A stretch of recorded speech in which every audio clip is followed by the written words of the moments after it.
Sorry, this might go dark again, but when I was underneath the car and I had to kind of accept my own death, I was thinking this is how I die. The only thing going through my head was I don't want my family to be sad. I met her at arguably one of the lowest points in her life, and we grew together and we went on this journey together where we took this horrible situation and we turned it into something that changed her life.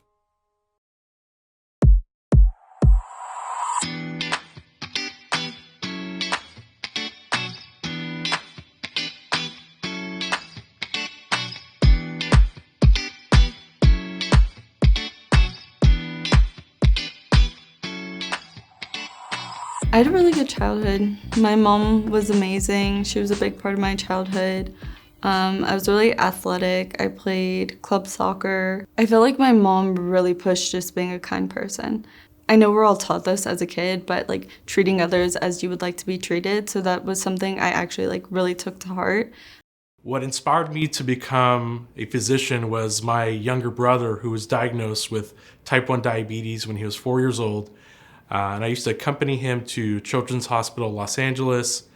That was my first introduction to medicine, and I immediately fell in love with it. I was really insecure, really like depressed in high school, and then I worked so hard to build myself up and become a really confident person. I was so happy, proud of myself. I became the person I wanted to be. So then when my accident happened, I feel like it kind of reversed all of that work that I did. And then I had to kind of rebuild that up again. It was a big van, massive, like old school van. He signaled us to cross. And so we started walking. And then as soon as we started walking and we were in front of the car, he started driving. It hit me, ran me over, and then dragged me for 40 feet going 30 miles an hour. During that time when I was underneath the car, I was completely conscious. So I remember everything. Like to this day, I remember everything about that situation. At some point, I somehow became free from underneath the car. It was the worst pain I will ever experience. I never want anybody to go through what I went through.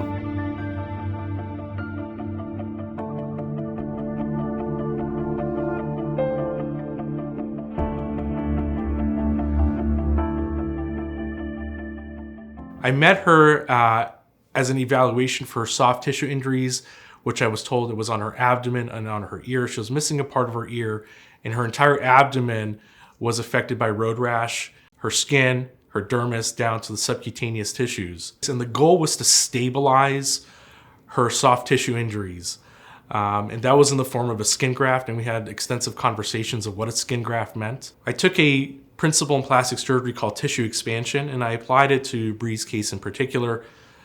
The plan would be to place tissue expanders around her abdomen to recruit healthy skin that she already had. The tissue expanders were placed in the first surgery. Bree would come every week to my office and we would add saline to these tissue expanders and expand the healthy skin. After about 6 weeks of expansion, I took out those tissue expanders and I was able to recruit healthy skin and excise 99% of that skin that was affected by the accident and the skin grafts. Dr. Orion completely changed my life, especially from what I've been through. It's easy to be a negative person and see the world as a bad thing, especially like getting cyberbullied immediately, like 3 days after my accident and stuff. You can kind of like see the world as like a bad place and stuff, and then having somebody like Dr. Orion step in and actually make a positive effect on my life and show that there's like actually kind people out there that like genuinely care about helping people. Nobody would ever guess that I've been through what I've been through. I can't express enough my gratitude for everything that he's done for me. The fact that I'm even able to enjoy things, I feel like I cherish it even more. So being able to skateboard again, even though I'm kind of having to restart, being able to really appreciate the things that I had before, I feel like it has way more value and weight for myself now. Bree has been one of the most influential patients on my career and in my life. She showed me the power of courage, the power of hope after a tragedy. Bree not only survived this tragedy, she thrived. And she's an inspiration to my other patients. She is available to talk to my other patients who've been in similar situations. And that really changed my life and my career. That we turned this really bad situation into something that we can offer others hope. It's okay to have anger from what happened. Everything that I went through, I didn't deserve any of it, but it takes strength to be a kind person, and that's kind of what I want to show by being that. I feel like one of the reasons that we go through struggles in life is that when we overcome them, we can kind of help others going through the same things, or have other people feel like they feel safe going through and know that they aren't the only people. So the only way that can happen is if I share my story. I choose to be gentle, and I choose to be kind to people, and I kind of want to show other people that that's how they can be as well.